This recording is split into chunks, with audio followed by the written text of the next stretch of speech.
Hello friends, welcome to Wise Winner. आज हम पढ़ेंगे मल्हार पाठ्य पुस्तक में पाठ नंबर 3 को पहली बूंद। यह एक प्यारी सी कविता है, तो फटाफट पढ़ेंगे और समझेंगे भी। फिर इसके क्वेश्चन आंसर्स भी देखेंगे। और अगर आपने अभी तक वाइज विनर को सब्सक्राइब नहीं किया है तो जरूर कर लें। तो पाठ नंबर 3 है पहली बूंद। पहली मतलब होता है पहली मतलब फर्स्ट, बूंद मतलब होता है ड्रॉप, यानी बारिश की जो पहली बूंद आती है उस पर है ये प्यारी सी कविता। वह पावस का प्रथम दिवस जब वह पावस का प्रथम दिवस जब पहली बूंद धरा पर आई। यानी पावस मीन्स यहाँ बारिश की बात हो रही है, तो पावस का पहला दिन जब था, जब पहली बूंद बारिश की इस धरती पर आई है, तो अंकुर फूट पड़ा धरती से, नव जीवन की ले अंगड़ाई। अंकुर मतलब होता है जब बीज से अंकुर निकल आता है, यानी कि बीज से जब पौधा बनने लगता है तो उसको हम अंकुर बोलते हैं। फूट पड़ा धरती से नव जीवन की ले अंगड़ाई। तो जैसे ही बारिश की बूंदें धरती पर पड़ी हैं तो धरती से अंकुर फूट पड़ा, नव जीवन की ले अंगड़ाई। अंगड़ाई मतलब जो अंगड़ाई हम लेते हैं, अपनी बॉडी को तानते हैं, तो उसको हम अंगड़ाई बोलते हैं। यानी उसमें एक नया जीवन आ गया है। बारिश की बूंद पड़ते ही धरती पर ऐसा लग रहा है जैसे कि उसको एक नया जीवन मिल गया है।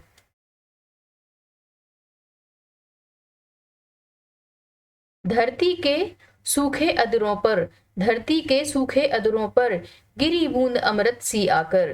धरती यानी कि पृथ्वी जो है, अर्थ जो है जिस पर हम रहते हैं, सूखे मतलब सूखे, अधरों मतलब ओठों पर जो पानी की जो बूंदें गिरी हैं वो ऐसे लग रही हैं जैसे कि अमृत है। यानी कि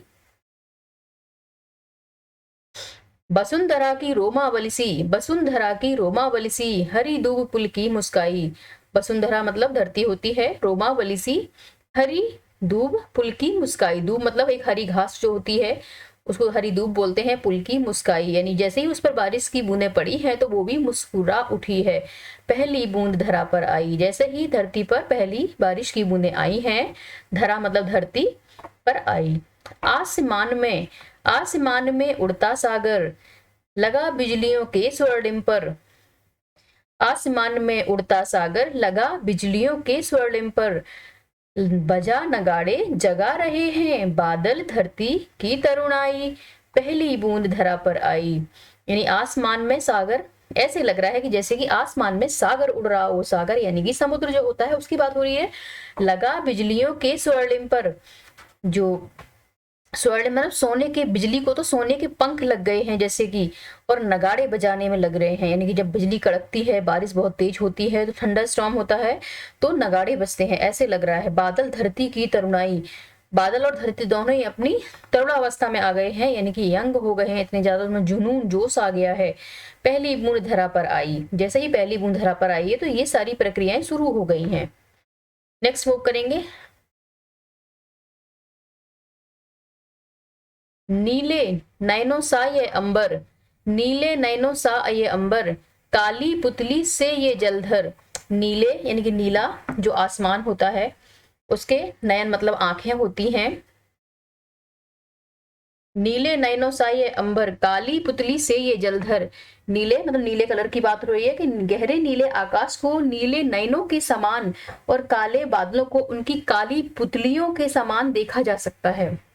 पुतली से ये जलधर यानी जिसके अंदर जल धरा हो, जल रखा हो, जलधर बोलते हैं, यानी बादल को बोला जा रहा है। ऐसा लगता है करुणा विगलित अश्रु बहाकर धरती की चिर प्यास बुझाई। ऐसा लग रहा है जैसे धरती, जैसे बादल धरती के दुखों से दुखी होकर करुणा से भारी वर्षा के रूप में अश्रु बहा रहा है। बूढ़ी धरती सस्य श्यामला बनने को फिर से ललचाई। पहली बूंद धरा पर आई। इससे धरती के लंबे समय की प्यास बुझ जाती है और फिर से वह हरियाली, सस्य श्यामला यानी कि हरी भरी हरियाली, सस्य श्यामला की लालसा उसकी जाग उठती है। इस प्रकार पहली बूंद केवल वर्षा की शुरुआत का वर्णन नहीं है, बल्कि यह धरती के लिए नव जीवन, सौंदर्य और उल्लास का प्रतीक है, जो पूरी प्रकृति को एक नई चेतना से भर देता है। नीले नयनों सा यह अंबर, यानी गहरे नीले आकाश के जो नयन है कैसे लग रहे हैं, नीले नयन कैसे लग रहे हैं, ये अंबर जैसे। काली पुतली से ये जलधर, और जो बादल हैं उसमें वो क्या लग रहे हैं, काली पुतली। जो हमारी आंख होती है उसमें एक काला हिस्सा जो होता है उसको पुतली बोलते हैं, वैसे ही अंबर नील नयन क्या है, इसने अंबर को इसने नयन बोला है, और काली पुतली को क्या, वो बादल को क्या बोला है, काली पुतली बोला है। करुणा विगलित अश्रु बहाकर, करुणा यानी बादल, धरती जो है, बादल धरती के दुखों से दुखी होकर आंसू बहा रहा है, अश्रु बहाकर यानी आंसू बहा रहा है। धरती की चिर प्यास बुझाई, धरती की चिर प्यास बुझाई, धरती की प्यास इसने बुझाई है। बूढ़ी धरती सस्य श्यामला, बनने को फिर से ललचाई। बूढ़ी धरती क्या, हरी भरी नई, यानी कि सस्य श्यामला मतलब हरी हरियाली हो गई है धरती पे, बनने को फिर से ललचाई। पहली बूंद धरा पर आई, जैसे ही पहली बूंद धरती पर आई है वैसे ही किसने लिखी है प्यारी सी कविता, ये लिखी है गोपाल कृष्ण कौल ने लिखी है, बहुत ही प्यारी कविता है ये। अब थोड़ा सा कवि के बारे में पढ़ लेते हैं, कवि से परिचय देख लेते हैं एक बार। धरती के सूखे अधरों पर, धरती के सूखे अधरों पर पहली बूंद गिरने का अद्भुत दृश्य रचने वाले साहित्यकार गोपाल कृष्ण कौल 1923 से 2007 के बच्चों के लिए देश प्रेम, प्रकृति और जीव जंतुओं से जुड़ी बातें, बहुत से मनोरम कविताएं उन्होंने लिखी हैं। अपनी एक अन्य कविता हम कुछ सीखें में वे कहते हैं, देश हमें देता है सब कुछ, हम भी तो कुछ देना सीखें। देश हमें देता है सब कुछ, हम भी तो कुछ देना सीखें। तो ये इनके बारे में बताया जा रहा है कि इनका जो जीवन काल रहा है 1923 से 2007 के बीच तक रहा है। इन्होंने जो कविताएं बच्चों के लिए लिखी है उसमें देश प्रेम था, प्रकृति थी यानी कि जो नेचर होता है, और जीव जंतु यानी कि हमारे जो एनिमल्स, प्लैनेट्स, ये सब जो होते हैं, इनसे जुड़ी बहुत सारी उन्होंने प्यारी प्यारी कविताएं लिखी हैं।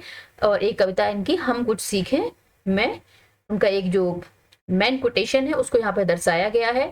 तो आपको कवि के बारे में पता होना चाहिए, उसका जन्म कब हुआ है, उसकी मृत्यु कब हुई है, उसने और कौन कौन सी कविताएं लिखी हैं, और उन्होंने कविताओं में किन किन टॉपिक्स को पकड़ा है, जैसे कि देश प्रेम को, प्रकृति और जीव जंतुओं को। ठीक है, और उनकी कुछ इंपॉर्टेंट पोएम्स भी कभी कभी एग्जाम में पूछ दी जाती हैं, जो क्योंकि आप क्लास 6 के स्टूडेंट हैं तो ये सब तो आपको पता होना ही चाहिए। वीडियो को लाइक, शेयर और सब्सक्राइब करना ना भूलें।